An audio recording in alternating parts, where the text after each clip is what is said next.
cordialmente bienvenidos al tema de arteria carótida interna. La arteria carótida interna, recordemos que va a ser rama de la arteria carótida primitiva o también conocida como arteria carótida común.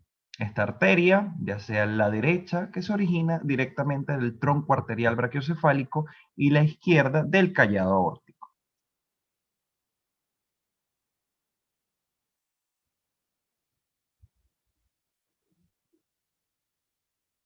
En su trayecto, se dice que la arteria carótida interna nace de la bifurcación de la arteria carótida primitiva a nivel del borde superior del cartílago tiroides y a nivel de C3 y C4.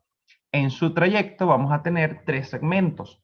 Un segmento cervical, que es donde no da o no origina ningún tipo de ramas, en el cual se va a encontrar, en este caso, con el agujero para el conducto carotidio, a lo que va a ser el trayecto del segmento petroso.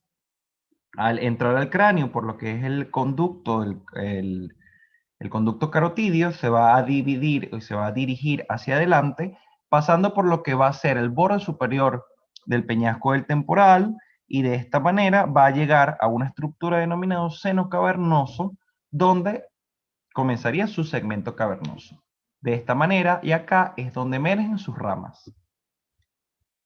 Como podemos ver, acá tenemos señalado el agujero del conducto carotidio, agujero ubicado en el hueso temporal, y aquí en su vista interna tenemos lo que va a ser específicamente su segmento petroso, pasando por el borde superior del peñasco del temporal para llegar a su segmento cavernoso, adosado a los lados del seno cavernoso, estructura que pertenece al hueso esfenoides. En esta vista podemos ver específicamente más ubicado la arteria carótida interna, y a los lados el canal cavernoso, y principalmente su rama, que va a ser la arteria oftálmica. Esta arteria que penetra y sale del cráneo a través del agujero óptico, y a su vez da origen la arteria carótida interna a una arteria denominada arteria cerebral anterior, que va a formar parte de lo que va a ser una estructura denominada polígono de Willis. En esta vista volvemos a ver la arteria carótida interna, asimismo ramas de esta, como lo es la rama hipofisiaria superior y la rama hipofisiaria inferior.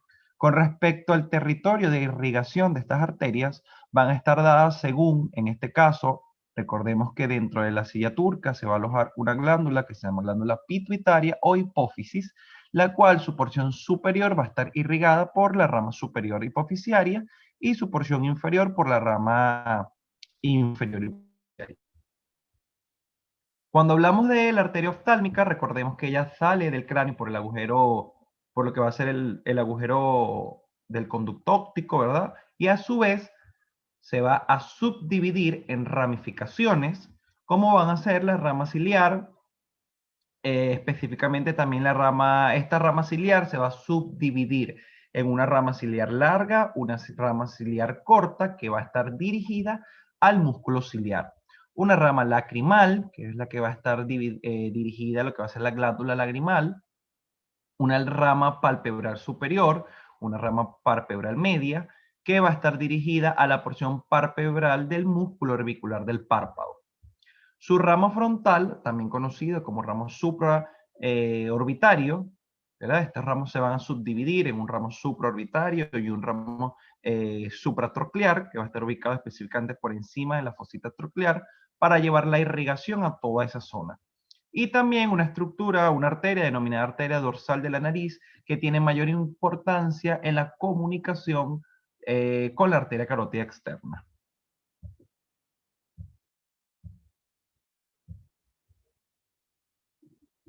Cuando hablamos del polígono de Willis, se llama polígono de Willis porque está compuesto por varias estructuras de arterias que dan o van a formar dicha figura. En su composición, en un sentido posterior-anterior, vamos a tener que primero se va a comenzar por la arteria cerebral posterior. Esta arteria cerebral posterior va a ser la encargada de irrigar toda la porción posterior del cerebro, y es originado y se forma por el tronco basilar. Seguidamente tenemos la arteria cerebral anterior, la cual va a llevar la irrigación a la porción anterior del cerebro y se origina por la arteria carótida interna. Tenemos de igual manera la arteria comunicante posterior, que es la que, como su nombre lo dice, es la que va a comunicar la sangre entre la arteria cerebral posterior y las arterias cerebrales medias. Y una arteria comunicante anterior, que es la que va a comunicar la sangre entre ambas arterias cerebrales anteriores. En esta vista podemos ver la formación del tronco basilar, que como lo vimos en grandes vasos, recordemos que el tronco basilar se forma por la anastomosis de las arterias vertebrales, que se originan en la arteria subclavia. Acá vemos la arteria carótida interna, la arteria cerebral anterior, la arteria cerebral posterior, la arteria cerebral media, que es importante aclarar que la arteria cerebral media no forma parte del polígono de Willis. Y aquí tenemos la arteria comunicante anterior. Acá la vemos en una vista más específica. Decimos que vamos a tener dos arterias cerebrales posteriores, dos arterias cerebrales anteriores, una arteria comunicante anterior y dos arterias comunicantes posteriores. Esta va a ser la principal o va a ser la composición del polígono de Willis. ¿Cuál va a ser la importancia de este polígono de Willis? Su importancia radica en la comunicación que tiene una arteria con otra para llevar la sangre a todo lo que va a ser el cerebro, ya sea a su porción anterior, a su porción media o a su porción posterior. Y específicamente la función de las arterias comunicantes, como su nombre lo dice, es llevar, en dado caso llegase a existir una obstrucción en alguna de las arterias, ya sea del lado derecho o del lado izquierdo, este polígono está en la capacidad de sustituir a la arteria obstruida para que la irrigación de sangre no falte.